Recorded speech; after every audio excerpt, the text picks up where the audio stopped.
I almost forget sometimes. There you go. Yep. Yep. There we go. Almost forget sometimes. Yep. How's Yep. Andrew's disposition today? Mm, I would say pretty well. Mm-hmm. Yeah. How's his value system today? My value system. Yeah. Have you been living in accordance with your values today, Andrew? I would say yes. Yes. Uh-huh. Yeah. How so? I am not doing things that I would disapprove of. Ah, all right. But have you been doing things that you do approve of? Because it's easy to Yeah. not do things in a sense. I mean, for some people it's difficult, but I would say that's the minimum to refrain from doing things which are not in accordance with your value system, as opposed to actively pursuing something that is in accordance with your value system. Have you been in active pursuit today, Andrew? Somewhat. But I Mm-hmm. mean, okay, I also think that um is it more important to avoid things that are against your value system or to actively pursue things that are for your value system? Because I think for the most part, people struggle with avoiding like the bad in comparison to doing the good.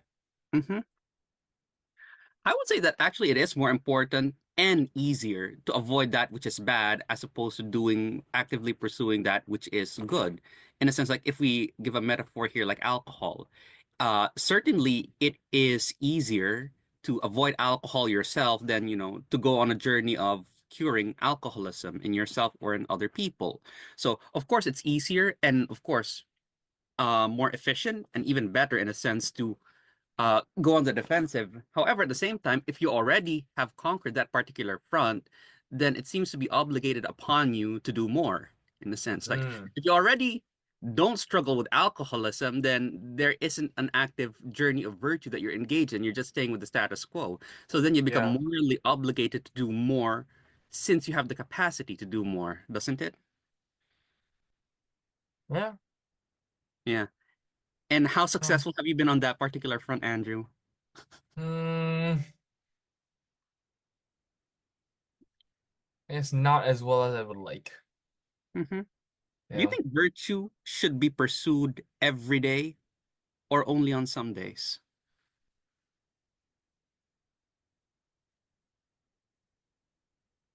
I don't see why not. It wouldn't be every day. Hmm. Yeah. Yeah. And ask somewhat I'll just cap this off. This is supposed to be like an introductory meetup question, like how are you doing? And I just asked how your virtue system was doing. Um, of course you want to measure yourself every day if you have been in alignment with your virtues, especially in the active pursuit of it. And naturally, if I take that check in at like 7 a.m. Probably not yet. I've barely brushed my teeth at that point.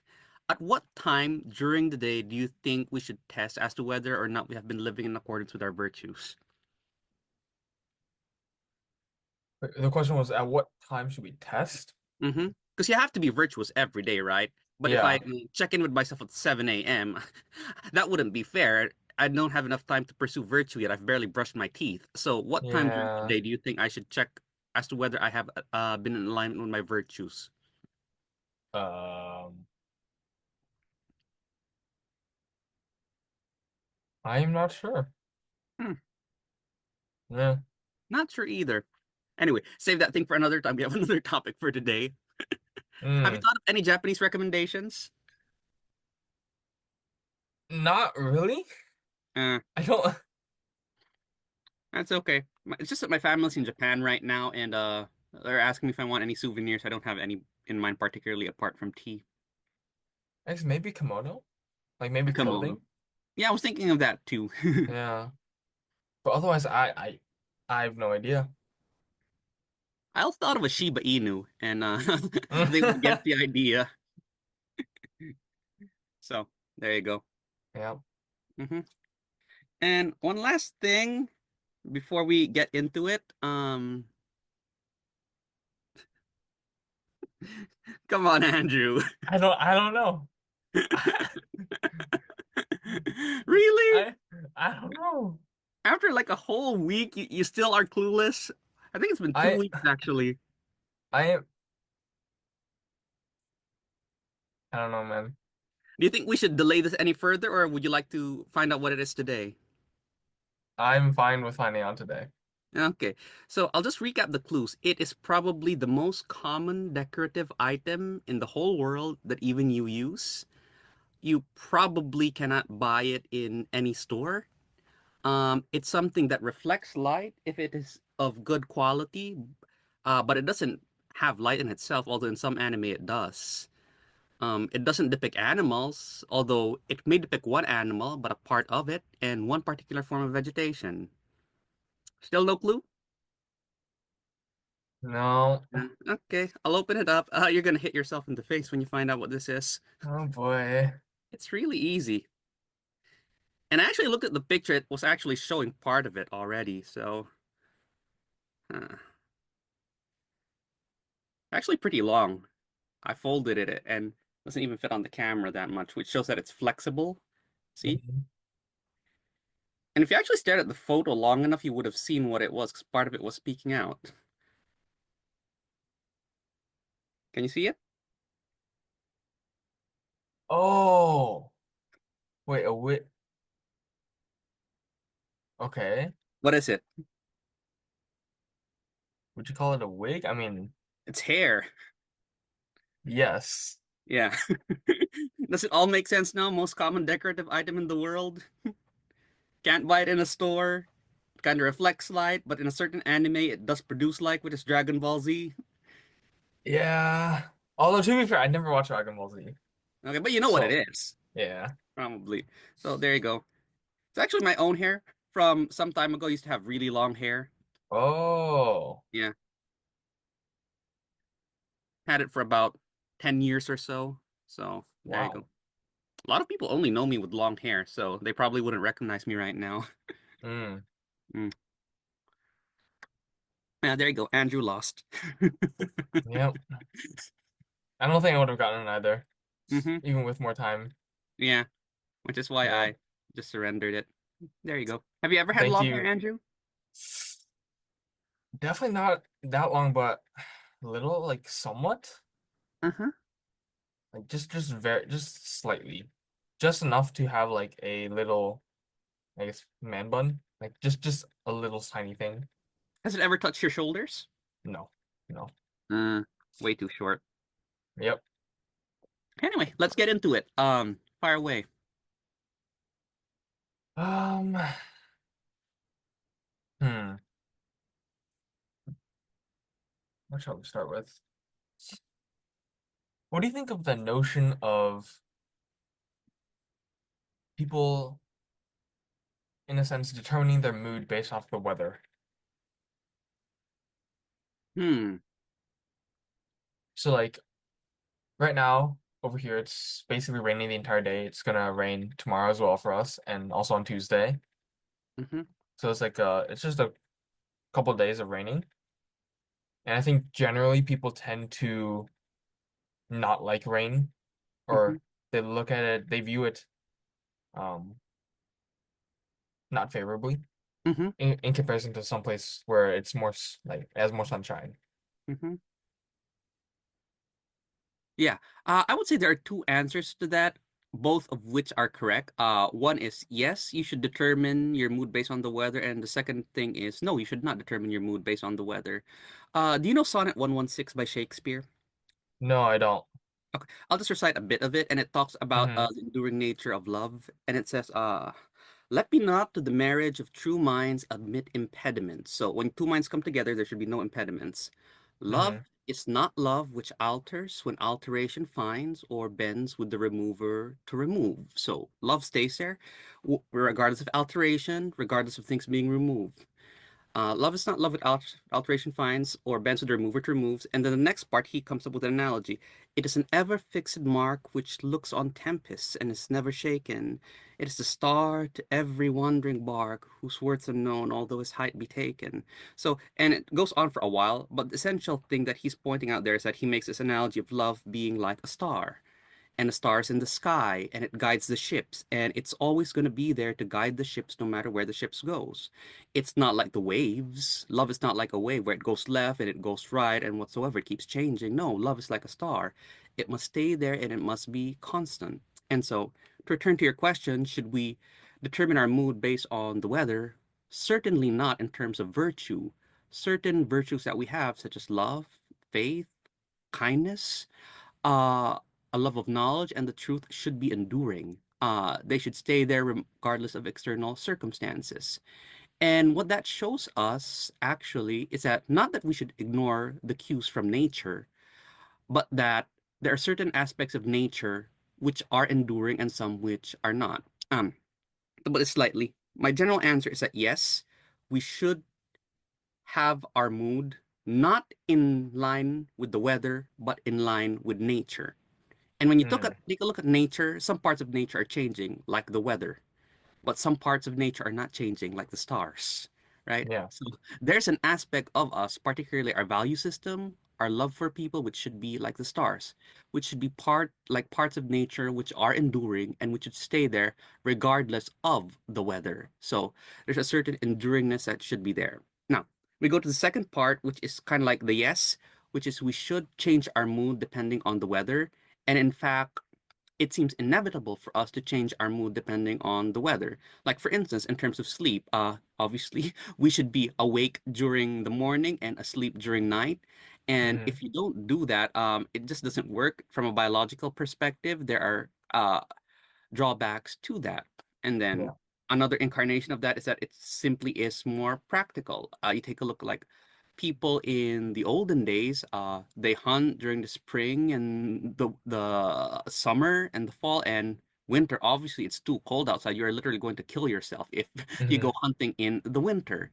And likewise, in a modern sense, if it's raining on a weekend, well, the mood is set all right for a nice, cozy indoors day where you drink Hmm. coffee and read a book. Why would you go against Mother Nature when she has already prepared a day for you? Like, you don't know Yeah. more than Mother Nature. So, in brief, that is my answer, which is actually a little bit long. And go ahead and prod for any follow-up questions that you have. Hmm. Okay, so to summarize, in a sense, we are adapting to our circumstances, and this would you say that the I guess, emotion that we feel given these external circumstances is in line? The emotions that we feel, say that question one more time. The emotions we feel are in line. Could you phrase that question The one more time? so the emotions that we feel are in line with our adaptation to the external environment. Could you give me an example? So I mean, if it's raining outside, and then Mm-hmm. I feel I guess in a way discouraged to go outside, Mm-hmm. wouldn't that would that make sense? Whereas if Hmm. it's not raining, I don't have that same discouragement, or rather, I may be encouraged to go outside. Oh, I think there are different levels of emotions. Let's say, and I think it still goes back to this idea that I established earlier that we should be in alignment with nature. Some parts of Hmm. nature are unchanging like the stars, other are changing like the seasons, and we should be in alignment with both of them. So, give you an example. So, I'm a teacher, right? And I have to go Yep. to school every day, rain or shine. Obviously, I like going out more when it's sunny. Hmm. I don't like going out when it's rainy. I feel that you should stay at home when it's rainy. Why get wet? It's one day. Come on, guys, let's not do this. So, Yeah. but in a sense, my highest virtue, my stars, so to speak, would be my obligation as a teacher, my love for students. And so that comes naturally. I still have a greater love for teaching my students than anything else. So that's the number one thing that resides in my heart. And yes, I may feel a slight aversion to the rain, but my overarching virtue system supersedes that. So that's number one. And then the second part of that is, well, I feel a certain discouragement to go out during the rain. Might Hmm. that be indicative that we ought to pursue something different within our education system? And the answer actually might be yes. Students might feel better being at home at that point. I might feel better being at home at that night. I feel we should have like 4 rain days every year where we just get to stay home and have fun. It's healthy to have breaks in a sense. No?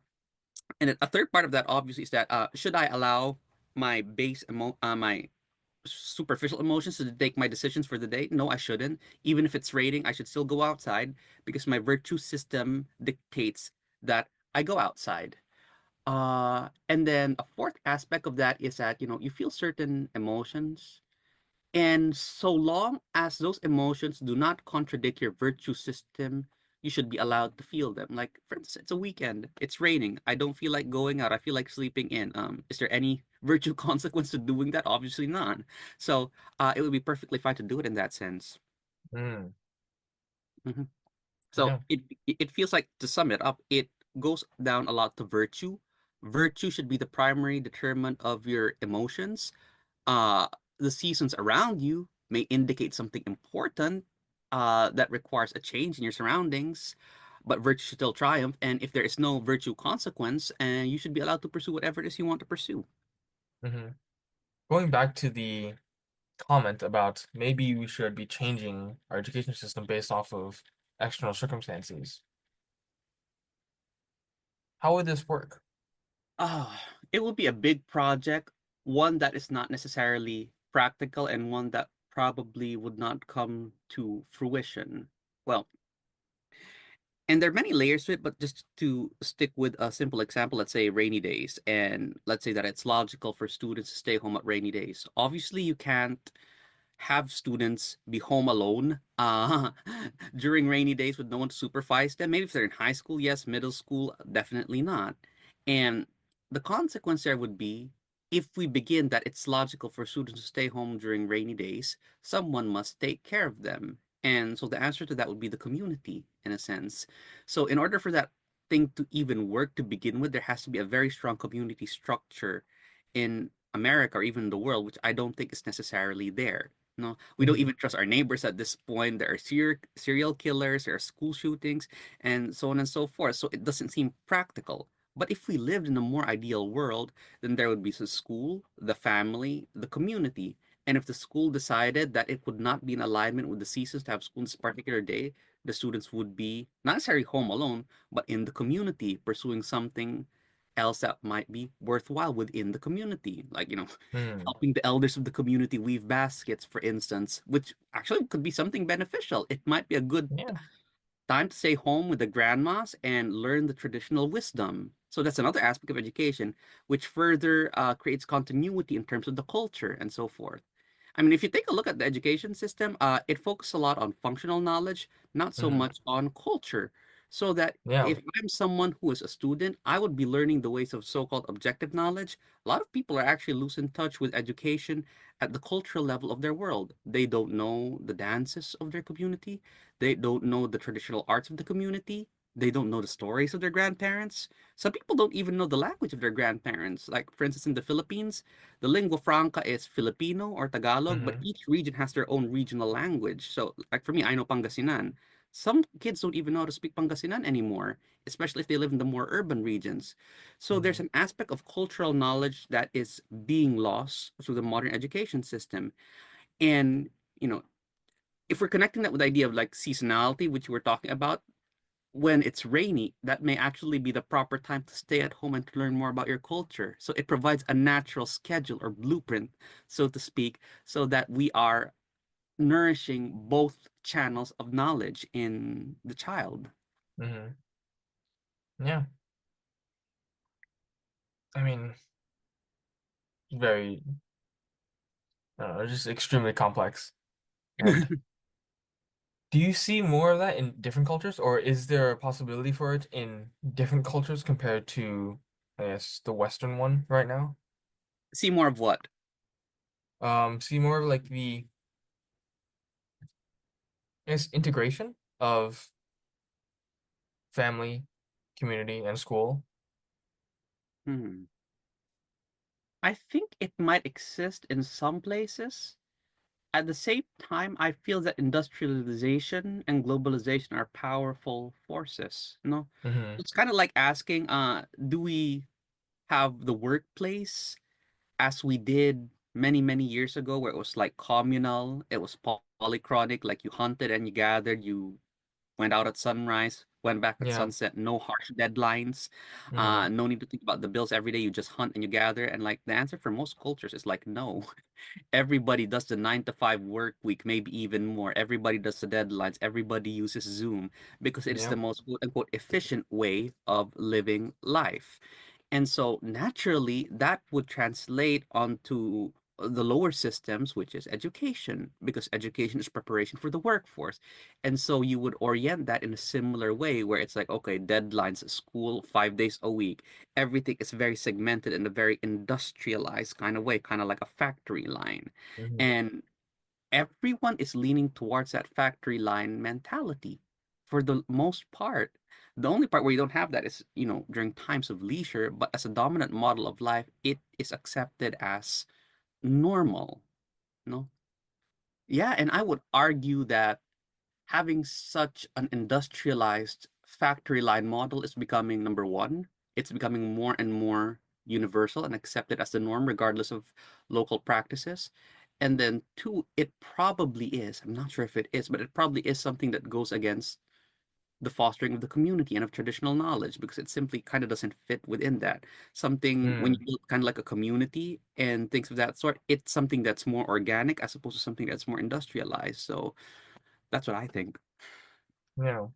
Mhm. Do you think this is always going to be the case with industrialization? Mm. It is the way industrialization would naturally be unless we put safeguards into it. Um, like to give an analogy, like initially industrialization is all about efficiency. In order Hmm. to achieve efficiency, like you use child labor, because children are cheap labor. And if you Yeah. just allowed industrialization to go where it wanted to go, we would still have child labor today as a general practice.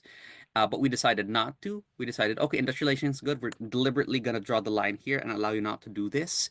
And Hmm. so we don't have child labor as the norm. It may exist in some places, but it's not seen as normal these days. And Yeah. so if we allowed industrialization to take its natural course, we probably would end up in that particular place that's not conducive to community. So what it would take is a deliberate attempt to not do that, I would say. So you have to go against what industrialization would naturally do. Mm.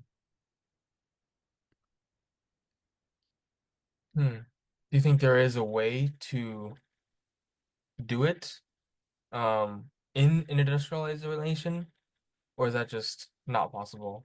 It's possible, but it would either take two things. Number one, great personal effort on the level of the individual so that he is living in a way that is not in accordance with the system, or two, fundamentally altering the system that industrialization has put in place. So you're changing at the systemic level, which is very difficult.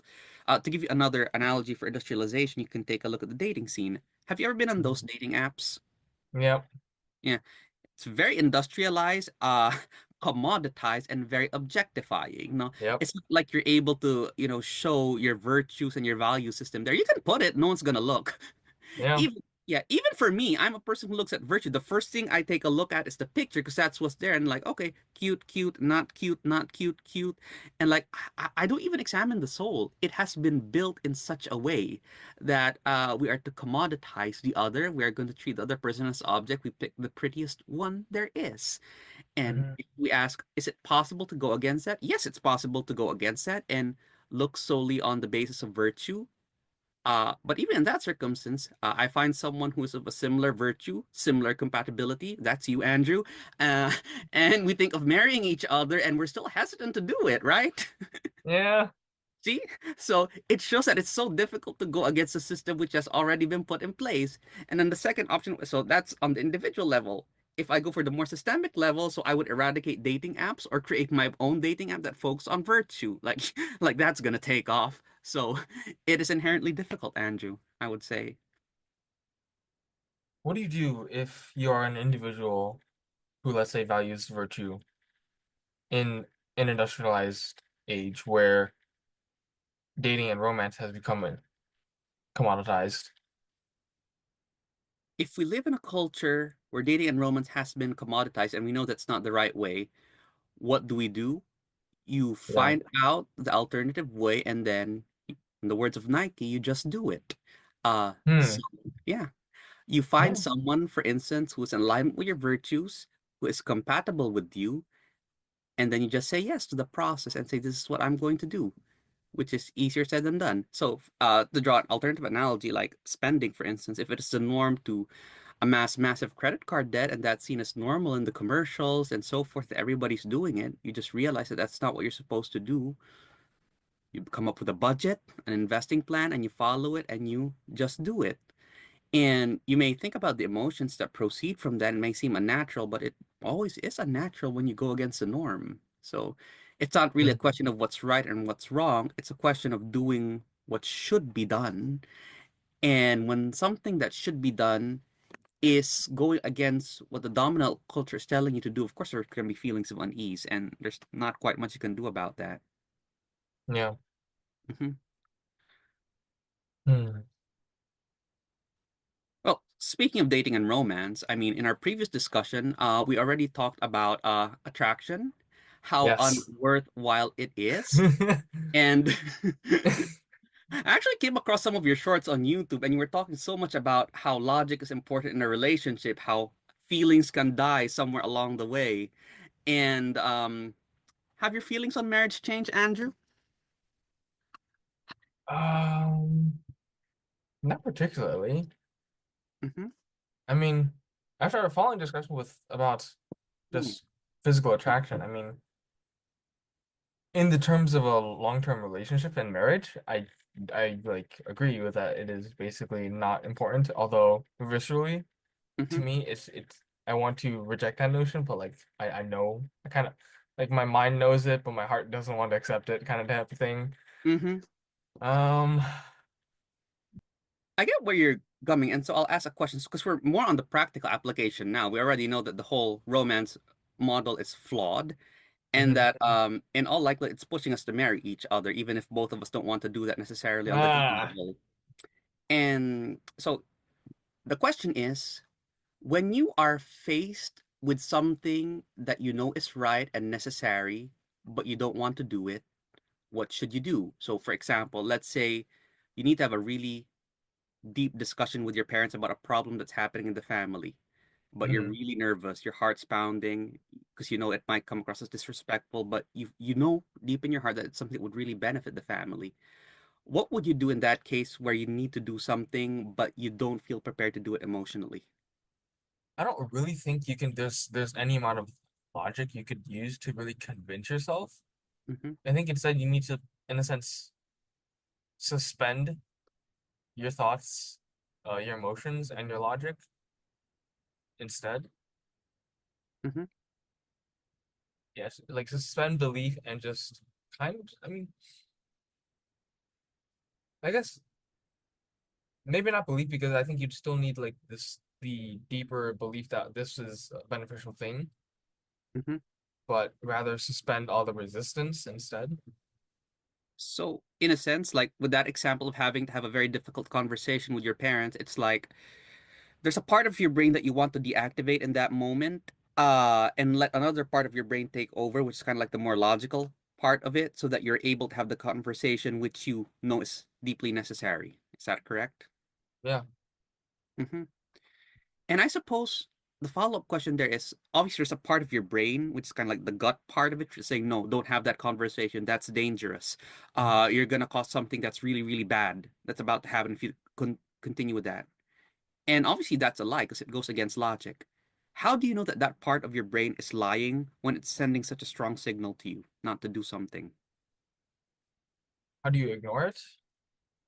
How do you Or, know that it's not telling the truth to begin with? oh, Because, right, you know logically you need to have that hmm. conversation with your parents. This part of your brain is saying, don't do it. It's dangerous. Disaster's going to occur. So that's a lie, obviously, because it's not logical. How do you know that it's not telling the truth? Especially when it's reacting in such a strong way. Hmm. And then one thing is past experience. Say what One again? one thing is past experience. Mm-hmm. So I'd assume that, this has happened in the past. You should have this similar or the same reaction before. And then if you look on the past, like, oh, what happened? Nothing really happened afterwards.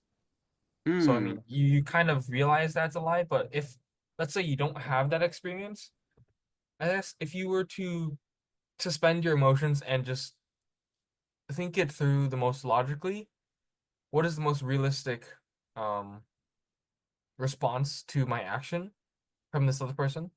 Mm-hmm. Assuming that they assuming from their previous actions. Hmm. And I think that you logically determine that the emotions I'm feeling are not true, but Hmm. they feel true. So, in a sense, what your objective is to intellectualize the situation in a sense such that it overrides the first instinct that you have. So you have a first instinct, this is dangerous, but then you intellectualize it in such a way that, okay, my past experience shows me that's not going to be the case. And then my philosophical reflection shows me that this is not going to be the case. So I can therefore override it. Is that correct? Yeah. One question I have though is that, well, if you come to that and are able to intellectualize it, why is the feeling so strong anyway if it's not true? And if you need a specific example, I just go to that example of having a difficult conversation with your hmm parents. Why is it so nerve-wracking and why does it feel like, bombs are gonna go off if it's not true to begin with? Probably due to past experience of a punishment, and therefore you develop this fear towards it. Mm-hmm. So like in this example, then it doesn't. I don't think it necessarily has to be your parents, but like you could develop a fear of having a difficult conversation with someone and it blowing up, and then I mean, I guess you wouldn't. You maybe not. You wouldn't even need to experience it yourself. You could simply see it vicariously or live through it vicariously through Mm-hmm. like media, like movies or TV shows. Mm-hmm. So in a sense, it's this developed fear that you have, and you extrapolate based off of Mm-hmm. that. Yeah, that makes sense in the sense that, if ever since you were a child and you've talked to your parents, it's always resulted in a bomb going off, like again and again and again. And then you watch the media, people talk, it's a bomb again and again and again. Yeah.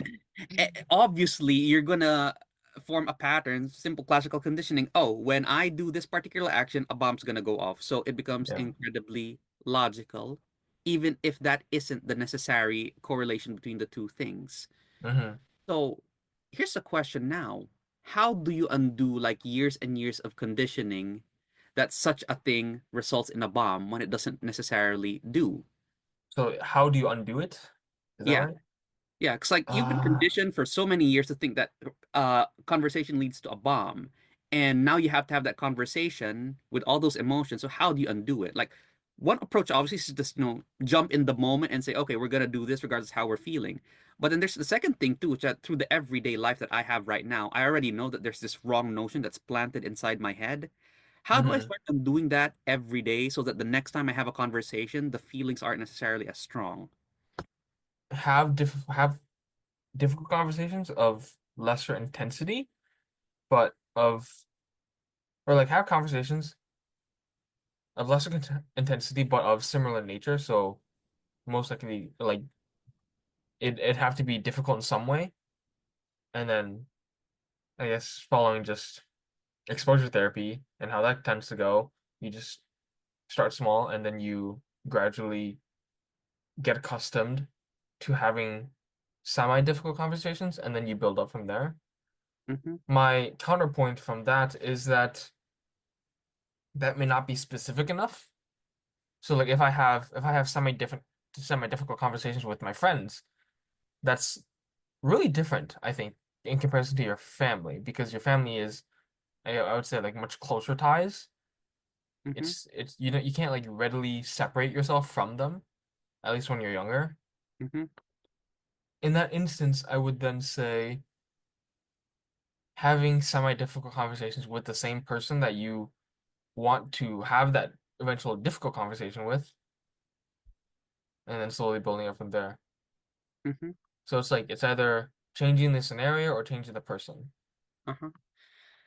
Oh. So I feel that from there you kind of have like two parts, and the first one is like basically new classical conditioning.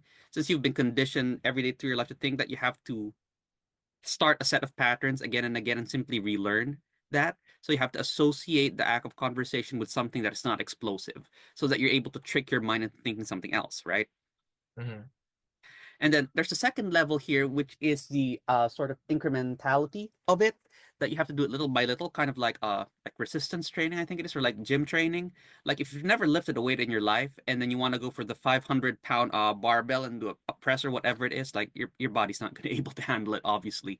You need to start with something smaller in a sense and build up to it, which is kind of like the same thing that we're doing when we are resisting emotions that we have been conditioned to accept. Is that right? Would you say when having difficult conversations with people, it is more similar or more different when having it with a spouse and family or not? Say that question one more time. So is it more similar or more different when having a difficult conversation with a spouse or like your parents? Oh, there's difference, I would say. Obviously there's a similarity in that if you are conditioned to believe that difficult conversation is something that's difficult as opposed to simply instructional, it's gonna be difficult no matter where you go. Uh, give that more clarity, for instance, if I have the lens of conversation that when I talk with someone, it's a battle and someone wins and someone loses, I'm gonna think it's a battle where it's a battle with my parents, a battle with my teacher, a battle with my spouse. That's my battle Hmm. mindset. As opposed to thinking of, okay, it's something that's an educational thing, where if I have a problem with my mom about, let's say boundaries, we're just learning what works and what doesn't, kind of like when we're diagnosing a machine. That's much more cool. And that cool mindset is going to translate to my spouse as well, obviously. I'm going to Hmm. have a cooler problem-solving mindset as opposed to a battle mindset. Yeah. So in a sense that the nature of that becomes very similar.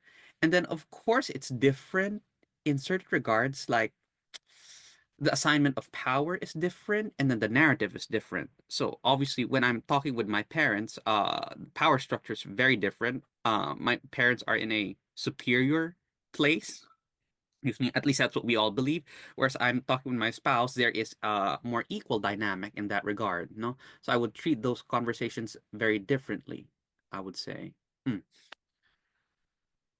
Hmm. Yeah. yeah. Makes sense. We've been talking a lot about emotions and how emotions can be deceiving to us and get in the way. Do you feel that emotions are our enemies, Andrew? Sometimes, yes, when it can be when it can get in the way of, let's say, what I logically believe will be good for me, Hmm. but it it becomes a barrier towards that. So it can, but also I mean, I think when we feel intense emotions, it is typically going to be, I guess, in a sense, a defense mechanism to Hmm. stop us from getting hurt. But that Hmm. doesn't necessarily mean that it will like allow us to like gain anything. It's a what's it called? What's the phrase? It's reducing loss compared to increasing gain. Hmm. Yeah, kind of like something defensive, right? Yeah. Hmm. So in a sense, what I'm coming to conclude here is that it is a very limited messenger in a sense, like a messenger with very limited vocabulary in a Hmm. sense, kind of like, a red light. You see a red light, it just says stop. It doesn't tell you why you should stop. Should you stop? What is the philosophy of stop? It just says stop, there's something. And you Hmm. kind of follow that. So similarly with our emotions, it kind of flashes a red light and it says stop. There was an association with something like this in the past, many times. You might want to think twice about it before going in again. And then it's a basic message. Your messenger is very limited in his vocabulary, so you have to get that message and then intellectualize it to see whether or not that actually does make any sense, right? Hmm. Kind of like to give a simpler example, let's say I went to a foreign country and drank the water and I got massive diarrhea from it. Next time I'm in a foreign country and I get the water, it's like, oh, hey, wait, something really bad happened that time. You might want to think about it. And in that case, it's logical. And then I think Yeah. about it. But then it could also be I'm in a foreign country, I get water, but it comes from a bottle and so forth. I still get emotion. Hey, stop, this happened one time. And then you have to intellectualize and think, yes, that did happen one time, but this time it's processed. So this one's safe. So it's a primal messenger, which you further have to investigate. That makes Yeah. sense? Yeah. It's like one trial learning, where it's Hmm. typically where you have something happen, you eat something at a restaurant, and then something happens, you get diarrhea, food poisoning. and then you Mm-hmm. always associate that restaurant with that experience. Mm-hmm. Yeah. Yeah. Going back to the emotional messengers, like that reminded me of something I heard today, which was if you were to only speak through consonants, no vowels, like I guess if you were to have a letter written to you with only consonants, no vowels, you could reasonably pick out the meaning fairly well. Mm-hmm. Whereas on the opposite hand, if you were to only have the message in vowels, it would be very hard to distinguish precisely what is going on specifically. But Mm-hmm. it's I guess stronger. It's like comparing the intellectualization versus emotional reaction. Hmm. I get what you're saying. Could you elaborate on that further?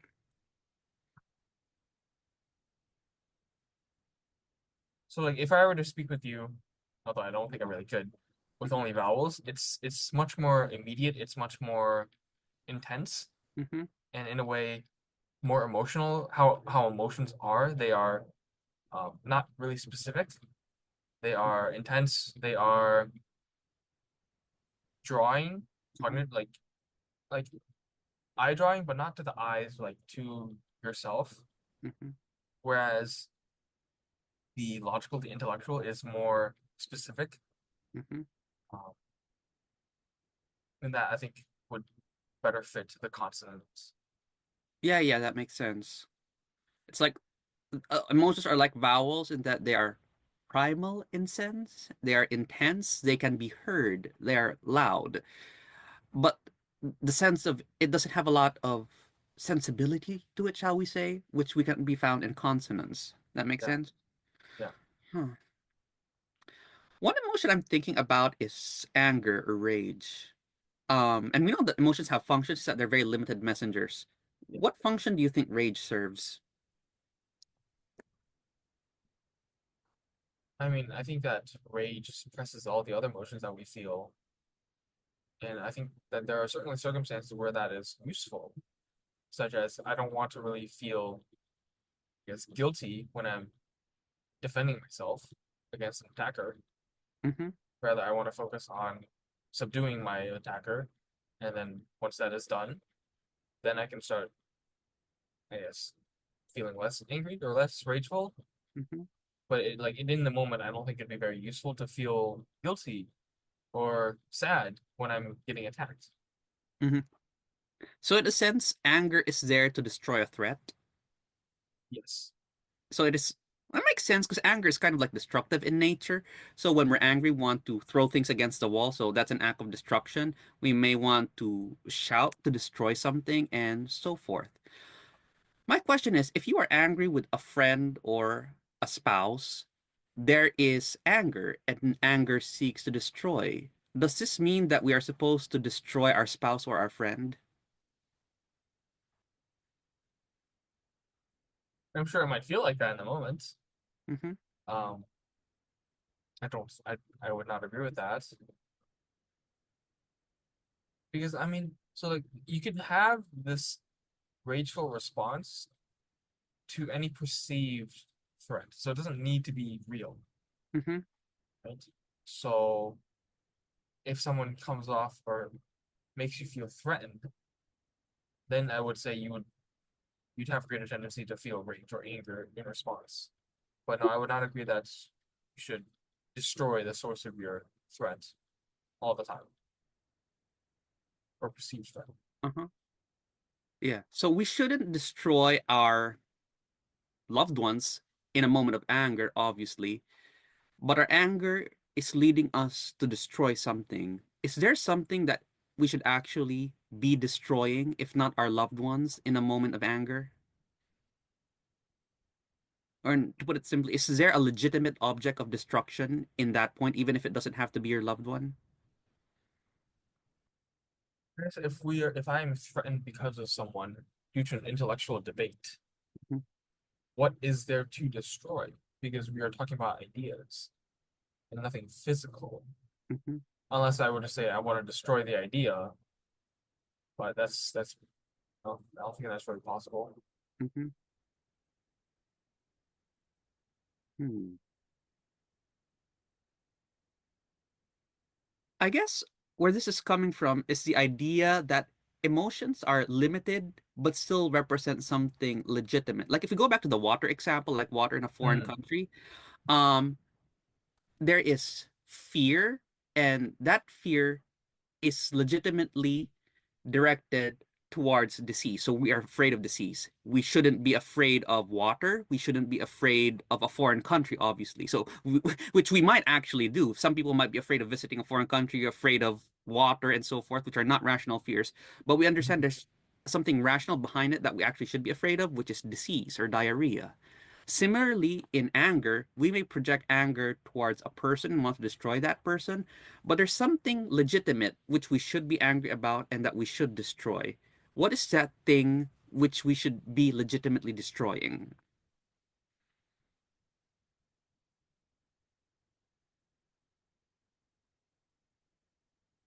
perhaps the source of the threat, not necessarily the person, Hmm. but the, I guess, more immediate cause of the threat. So, like, let's say I'm in an argument with someone about something. Let's say that my spouse is angry at me for not taking the trash out. Hmm. Uh, and then I get angry with that because, it's always annoying that she keeps on reminding me, and I do it at the end of the day, but I tend to forget. So it's like even that, like that, I think on the surface level of that, it's not necessarily the trash that is the source of the, at least nagging from the woman, but let's just say it is. Um,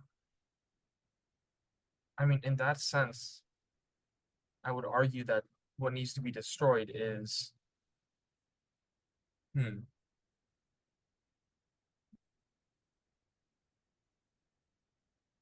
hmm, because of the nagging, which you could argue is the woman. So we destroy our spouse after all, Andrew. Damn it, no. I mean, see, I think it's very easy to go down that route. Mhm. So Andrew Pan advocates for violence against women. Why do you do this, Andrew?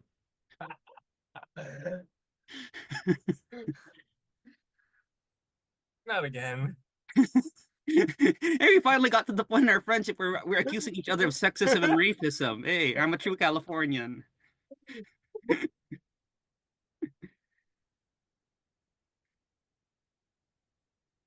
So what should we Maybe. destroy in that particular sense? Go ahead. And it's Um, okay if you need time to think. It's a difficult question. I guess in that example, destroy your. I mean, it's also intangible. Oh, I was gonna say like destroy your habit of not doing the trash on time, but that's not. It's not a tangible thing to destroy. Mhm. Well, let's stack the argument a little differently because in that case, it's kind of balanced where like the wife is having or the spouse is having a legitimate cause of stress, and so it's kind of like justified why she's being this way towards you, and so you get angry. But let's flip it. Let's say that wife is an absolute monster. She nags a lot. She hits you at your insecurities. She insults you, and so forth. And so in that case, there's nothing legitimate to destroy in yourself because you're actually someone who's acting virtuously in that regard.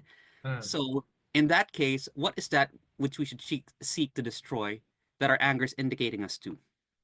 The relationship, I would say. That it's time to destroy the relationship.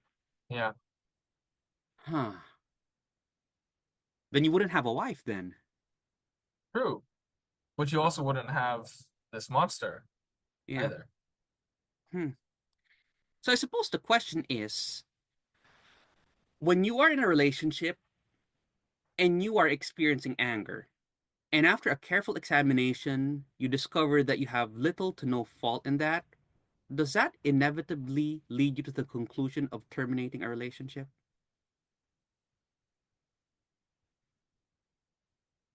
Yes, I think if the other person refuses to acknowledge their part of responsibility, Hmm.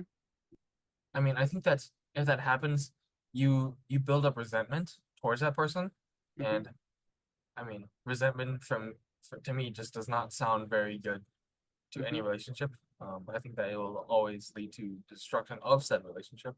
Hmm. So yeah, I think so. Hmm. I think that could work in that circumstance, and that is the thing which you destroy, because anger asks you to destroy something. What if you're in a circumstance where that is not possible or ethical? And that example I'll give is, let's say I'm a parent and I have a child. Mm, Maybe it's a teenager, an adult child, or whatsoever, and the child obviously is disrespectful, leading a very bad life, and now I feel angry towards my child. But at the same time, I know that it wouldn't be ethical for me to destroy or terminate the relationship of my child with my child. What then does my anger direct me to destroy in that particular circumstance? to me, I have a very, I guess, I don't know, I would say I have a biased opinion, whereas I think that Mm-hmm. most of the child's behaviors was reinforced or rewarded by the parent. And therefore, Mm-hmm. if the child is acting in such a way, I would tend to place more responsibility on the parent.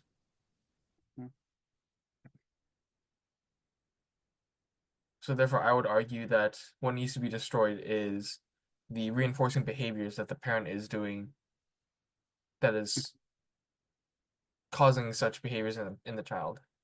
Mm-hmm. Oh, it actually makes sense.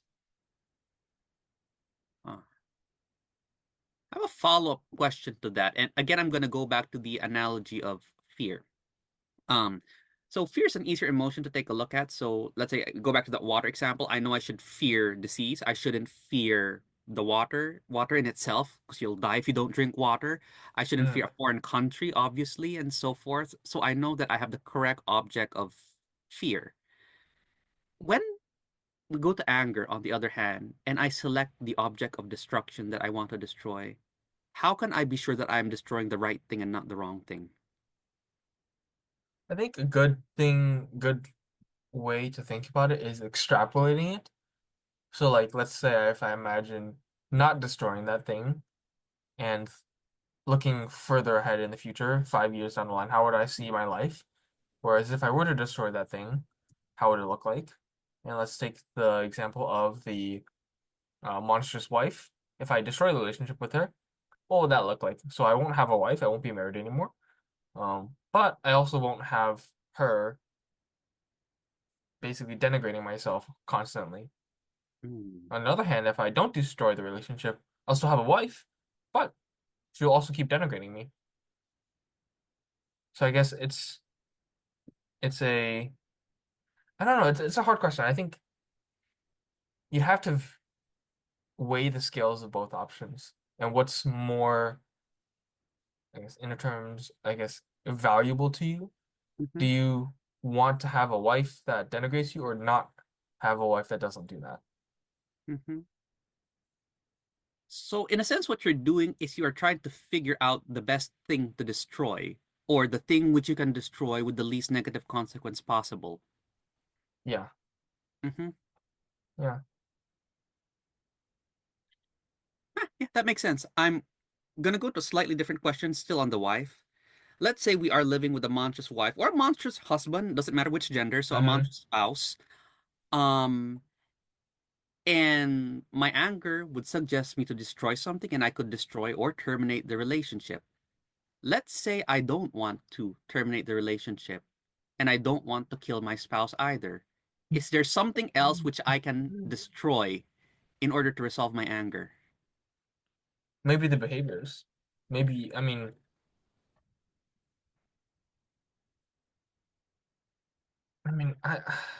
like having the perspective of that you reward and you basically mold the people in your life how to behave towards you.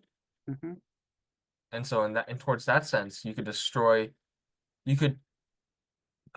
change the way you react to their behaviors so that it is less reinforcing to them. Hmm. So basically like operant conditioning them to change themselves. Although I think that is somewhat limited. Yeah, depending on how stubborn the person is. Yeah. So in that particular case, and I'm still talking about emotion here, does the object of your anger and destruction then become the behavior of the person you don't like as opposed to the person? Yeah. Yeah. So I direct my anger and say, okay, I don't want to destroy my spouse. I want to destroy their bad behaviors. Is that correct? Hmm. My question is, that makes a lot of sense theoretically. In the practical world, when I'm pissed off with my friend, for instance, or my sister, I don't feel like, oh, I must destroy this evil behavior that you have. It's like I want to slap the shit out of you. And I'm not violent. What I mean is that, okay, and I'm not violent actually physically. It's like I want to say something really hurtful to destroy you right now. I don't care about the behavior. It's you that's the problem. I want Mm, to embarrass you. I want to shame you. I want you to suffer. I don't want to destroy the behaviors that you have. I want to destroy the person itself. And everyone gets that feeling. Why mhm. are we unable to make the proper allocation of anger? Why do we remain angry at the person and not angry at the behavior? I think it is the most obvious, or it is the most, or I guess yeah, obvious would be the right word. It is the most obvious choice, most Mhm, expedient choice, and it's the most, I guess, simple choice as well. It doesn't require very much thinking. This person is causing me harm, psychological harm or emotional harm, and I don't like that. Therefore, I will destroy such source, which is the person. mhm. Yeah, it's the quickest thing to do. Yeah.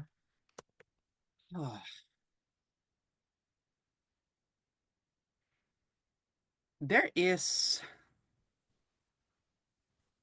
in a sense, when taking a look at our emotions, an act of divorce, in a sense. Going back to fear, you know, I'll use the same example. Obviously, we don't want to have a fear of foreign countries. Or a fear of water in itself. You would die. You want to have a fear Hmm. of bacteria. So intellectually, we're able to divorce those things or separate them, such that okay, water is here, foreign country is here, bacteria is here, and I'm going to be afraid of bacteria. And I'm able to do that with reasonable success, actually. I don't feel strong negative emotions to particular countries or even countries that, have terrorism, for instance. No. So again, I can make that separate act of divorce or separation, saying, here's the country. Okay, there's like a wrong political ideology here. There's years of cuisine and culture here. There are kind people as well here, and I only want to apply my fear towards the terrorism, not towards the people themselves or the beautiful culture that has been there for years. Hmm. And I'm able to actually do that personally. On the other hand, we have anger. Again, anger is here, and we're supposed to divorce the bad behavior, the person, and I don't want to destroy the person, just the bad behavior. But we are less successful in doing that, right? We Yes. still want to destroy the person, not Yes. necessarily by killing them, but at least hurting them. Yeah. Why is it that when we're in fear, we're able to make that proper process of divorcing, but when it comes to anger, we're still having so much difficulty doing that? I mean, I think when we are angry, it literally, I mean, makes us cognitively stupider, like more stupid. Like Mhm, I think our capacity to think decreases, which I mean, it kind of makes sense because if you're trying to defend yourself, you don't really want to think, oh, this person is a father, this person is a son, this person has a family. It's mhm, more like, oh, this person attacked me. I need to defend myself. mhm. So, I mean, it makes sense to me. Whereas with fear, it's like, I think when you're fearful, you almost hyper focus on the thing that you're afraid of. Mhm. And hmm. I wonder if you actually think more in a state of fear than normal. Hmm. So you're saying possibly that fear is actually an emotion that is more rational in nature as opposed to anger, which makes it easier to engage in the process of divorcing things? Is that what you're saying? Possibly. Yeah. Yeah, I think that makes sense. In any case, though, we know that it's a worthwhile pursuit to have the process of separation in anger, obviously. We want to do it such that we are angry at the behavior, whether it's coming from us or the other person, and that we destroy the behavior and not the person. But a lot of us are not able to do so. How do we make that transition? I think being in a state of not being emotionally activated is Mhm, always good when you want to think back to this. mhm. But then again, I mean, I think for the most part, like, do do we actually do that though? For the most part, or do we just go through it, go through the emotional experience, and then just want to avoid thinking about it again? Say the question one more time, Andrew. So do we actually think back to, let's say, that rageful experience, or do we experience it and then want to forget about it and move on? Do people want to forget it? I don't think so necessarily. Like for me personally, I'm a fairly introspective individual, so I think about my experiences. But even people who aren't introspective by nature do think about negative experiences involving anger. Hmm. So how does that tie back now to the task of separating things such that anger is properly directed to the correct object of destruction? Yeah. I mean, I think that you can't really find the. I don't want to say you can't as a definitive, but I think it's the chances of you finding the let's say the correct source is greatly reduced when you're angry as Yeah, compared one to more when time. you're the source. I think it's your capacity to know or like differentiate the sources of that anger Hmm. is much more difficult compared to when you're in a calmer state. Hmm. That makes sense. Obviously, you're not clouded by emotions when you're in a calmer state. I suppose the question that then is, how do you do it such that you don't forget when you are in a fit of rage, the proper object of destruction, in a sense? Because you kind of know when you're not angry that you're not supposed to destroy a person, and then you kind of forget all about that when you're actually Yeah, angry. How do you set yourself up in such a way that you do not forget it? I think the easy answer is, oh, just walk away and cool off. Hmm. But when you're in that state, I think it's very hard to do that. Hmm. Um, I mean, One I thing, think this, go ahead. yeah. So I mean, I think there are experiences where you can control it more, where you can basically prepare yourself. Let's say it's a difficult conversation, Hmm. and I think you can have that separate preparation. Like, okay, I want to remember this and this and this. Whereas when someone sort of jumps you, it's less like you're less likely going to really be rational when someone jumps you compared to when you have time to prepare. Taken by surprise. Can we take a 5 minute break? I just need to use the bathroom. Yep. Yeah. So we're talking about anger, and one thing that came to mind was cartoons back when I was younger, and they had really vivid illustrations on the power of darkness. So, for instance, it would be like, okay, I have this friend of mine, and then there's a smoke that enters their body, and their eyes turn red. And we Hmm. know that an evil force has taken over them, and they're not acting in the way that they're supposed to be acting. Yeah. And the primary emotion that we feel that time is that I have to save my friend from the power of darkness. No, even if this black smoke has entered his heart, we want to do it in such a way that we are destroying the black smoke without killing our friend, Hmm. obviously. So we just want to remove the demon that is taking over my friend, and I don't want to destroy my friend and himself because I love my friend. And it becomes this act, this feeling of wanting to save. And what I'm saying there is that the emotion of anger is properly applied to the smoke which has enslaved my friend. And I might not even be feeling anger in the moment, but urgency would be the emotion to remove that thing which is threatening my friend. So when I see it in a cartoon and everything's so clearly illustrated, I feel the proper emotions flow, the object of anger is correctly placed. But when we have a similar situation happening in real life where the process is actually probably similar as well, there probably really is a black smoke enslaving our friends or our loved ones that are causing them to act in such a way. And yet the emotional response is so different from us. Why is it possible to have the correct emotional response in a cartoon but not in real life? Maybe it's because it's removed or it's more removed from us. Hmm. What do you mean by You that? know, it's less personal. I'll give you an example, a thought experiment. So we go back to the idea of a monstrous wife, or maybe even a monstrous friend. And in that moment, in our anger, we may want to destroy that person, whether physically or emotionally. So that might be the response. If life Hmm. were set up in such a way that it was visual, that whenever someone did something wrong, we could see the black smoke entering their body, enslaving their hearts, and so forth. Do you think our emotions would then change from wanting to destroy them and instead wanting to save them from that black smoke that has enslaved them? Do you think that would make a difference? I think so. Mm-hmm. It's almost like it's a signal of someone being, I guess, in a sense, corrupted. Mm-hmm. And like it's a very, I guess, more obvious signal compared to if someone is if you're just talking to someone instead. Mm-hmm. So yes, I do think that people, I don't know, because even then, like I think it's fairly easy to see someone in the throes of emotion, and yet we don't, and yet we still don't really do anything about it. Mm-hmm. So I'm not sure. Maybe not. Hmm. Maybe. I mean, I'd hope that that would be the case, but maybe that just doesn't happen. I'll ask the same question, but from a slightly different perspective. Still thinking about that aspect of a cartoon. If someone is a person and they have become a monster, an actual monster, then the appropriate emotional and logical response is to kill the monster.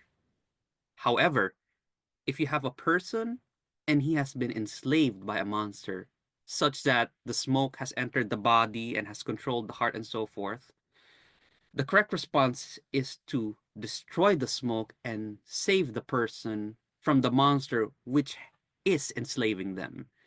And so the fundamental difference is that has this person become a monster or is that person simply been enslaved by a monster? Is that a logical differentiation to you? Hmm, maybe. Huh. I'll ask a different question. We have humans in their humanity. If they have transformed themselves to such a point that they have become monsters, we become angry at the monster. Does it then become logical for a process of intellectualization to destroy the person, himself or herself, that has actually become a monster? Say that again. Uh, so people have humanity, and through a Hmm. process of evil or being controlled by evil, they can transform into monsters.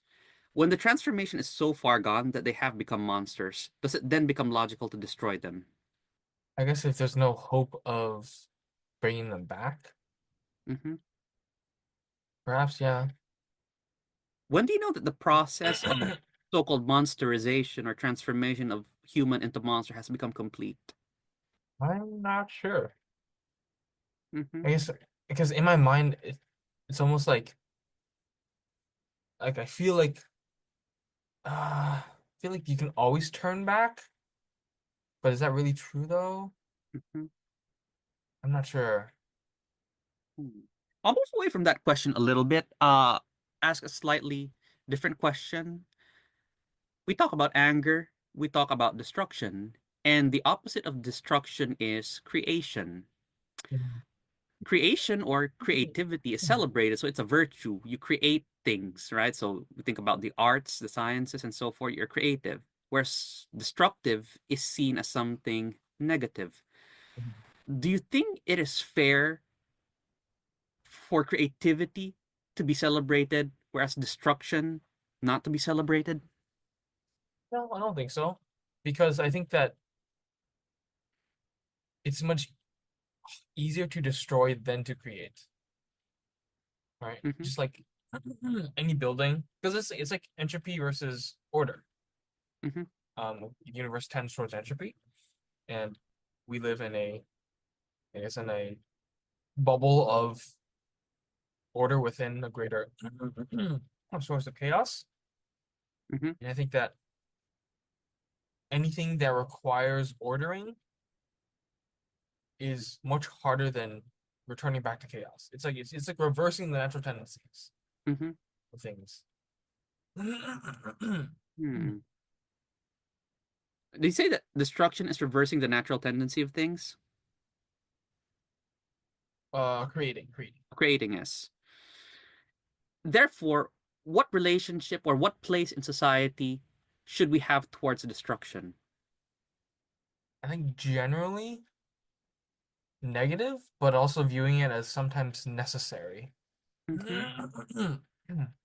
Because Hmm. I do think that sometimes it is necessary to destroy something Mm-hmm. when, let's say, something is too far gone, right? Mm-hmm. But I think it should really be used as a last resort. Mm-hmm. I'll give a concrete application of that. So let's say I have a child, maybe like between 10 to 18 years old, and I say, okay, the aspect of creation is very important. You need to be creative. So I will have you learn how to play the flute, how to cook, how to paint, because these are all aspects of creation which are important to you. On the other hand, destruction is also a part of who you are as an individual, and you must have a good relationship with your destructive nature. What would be my syllabus, on the other hand, for that child? Say that again? Uh, So let's say I have a child and Hmm. I want him to engage in his creative nature because creation is important. I might say painting, cooking, sculpture. These are things you could engage in and should engage in so you tap into your nature as someone creative. You create things. Yeah. But then on the other hand, destruction is also important. You must have a good relationship with destroying. What would I instruct the child to do on the other hand in order to have a healthy relationship with his destructive nature? Hmm. It's when it is not necessary, trying to sublimate that desire of destruction into something else. I don't know, I think it involves a value analysis of, is this like should I destroy it? Is this the last option available? Mhm. In which I think that people would probably argue that it is not the last option for most cases. Do you think destruction is something that is only to be used as a last resort as Hmm. opposed to something we should be practicing regularly?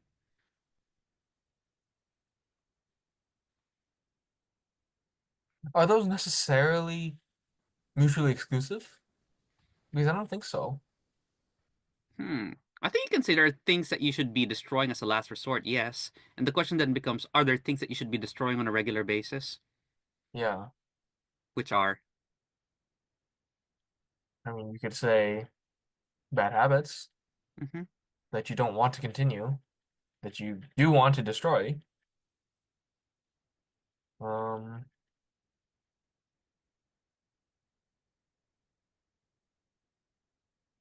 yeah, I mean, I guess in that in that example, then like a habit is something that is repeated many times for many days. So it is a daily thing that you need to work towards destroying.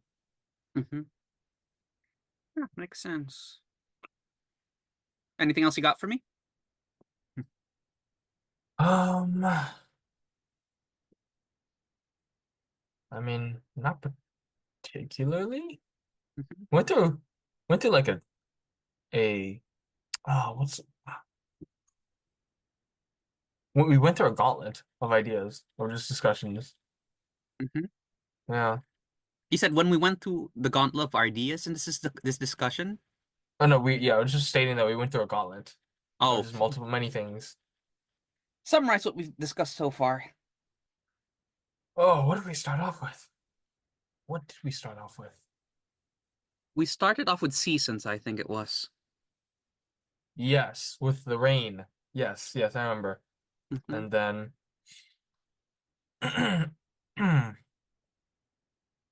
let's see, for that, in a sense, I'd say that we argued that um the external world should have some, I guess, power over what we do.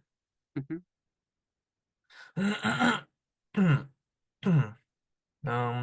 What did we talk about after that? Then I think we went. So we started off this idea with seasons and whether or not it should have control over us, and we agreed that there were some things we should and some things we shouldn't.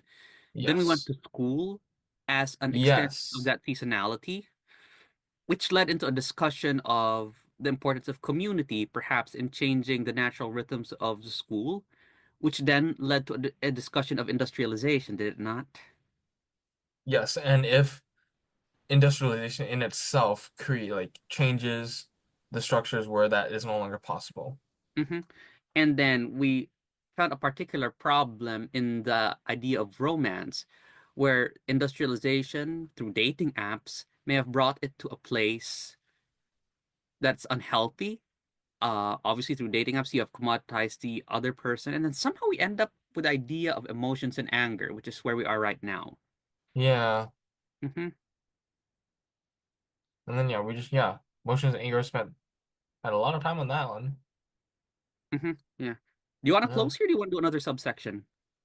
Um, yeah, we can close. Okay. Mm. Ah, ugh. How do you feel, Andrew? Um,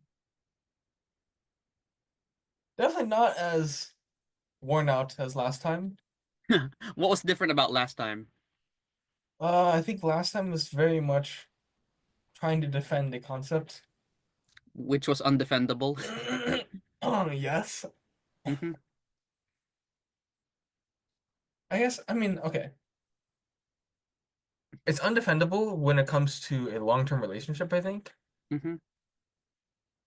However, when the goal is different, I think that obviously changes things. What do you mean when the goal is different? So, what if the goal is maximizing let's say my self-pleasure that I get from this other person? Mm-hmm. I would argue then that physical attraction is important. Yeah, under that particular value system of maximizing pleasure, which I don't think anyone in the world believes in, Andrew, right? I hope not. Yeah. Otherwise, you'd be spending all your days in the undergrounds of the nightlife, which I don't think is Mm, quite healthy. Uh, yeah. just to sort of bridge those things, and we're closing anyway. We talked about anger and a difficulty having a good relationship with that particular emotion, and then we also talked about attraction. Which of these two emotions do you think you have a more difficult relationship with? Attraction or anger? Attraction, I would say. Because. I think that I don't, uh, I'm not sure if I have different, I don't typically get angry very often. I'm Mhm, not sure if that is equivalent to saying I don't struggle with it as much compared mhm. to attraction. I guess with attraction, it's definitely more noticeable just out of frequency that I struggle with. I'm supposed to follow up on that. Have there been instances where you have allowed attraction to take the front seat and it has led to a very undesirable consequence? Counterintuitively, yes. In Hmm. that, I think for me, I tend to avoid. um, so like typically when I am, let's say, physically attracted to someone, I tend to avoid acting on that. Hmm. And to me, that is not favorable just because, I mean, at some point, one must, I don't know, because I think having physical attraction is a very good motivator Hmm. to, let's say, reach out, do something, Hmm. except it typically doesn't. Except in my case, I typically tend to avoid that, Hmm. and therefore I could argue that I am therefore having a negative outcome. Hmm. But then again, I could also argue that oh, if I act on it all the time, then that would be even worse. Hmm. Yeah. So attraction can uh, attraction is supposed to propel you to reach out for that which is good. Um, but then the problem is, well, number one, something that doesn't happen, it paralyzes you instead. And the second problem, which we talked about in length, is that it's supposed to help you reach out for that which is good, but it only allows us to reach out for that which seems to be good. We're deceived by appearances and not attracted to virtues and values, which are indeed the more important thing for us to be attracted with to in a long-term relationship, right? Mhm. Yeah. Personally, I mean, after all the discussions we have, how well do you think you are into this concept of ignoring attraction and making romantic decisions primarily instead on the basis of virtue and values? Wait, say that again. How good am I at? How good are you at, well, have you let me phrase that differently. Ha- we know that attraction is so dangerous and so forth. Do you think you have come to fully accept that we should make decisions, romantic decisions, based on values and virtues instead of attraction? I think so. Mm-hmm. Yeah, I sensible. think yeah. I think for me it's without acting on that. I don't know. I guess without if one does not act on their physical attraction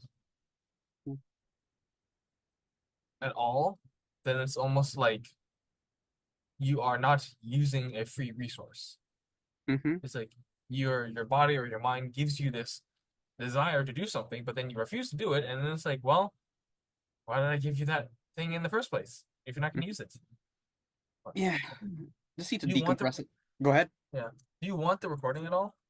The recording? Yeah. Sure. Yeah. Okay. Do you feel worn out? Not as much. No, not as much cognitively. No. Yeah.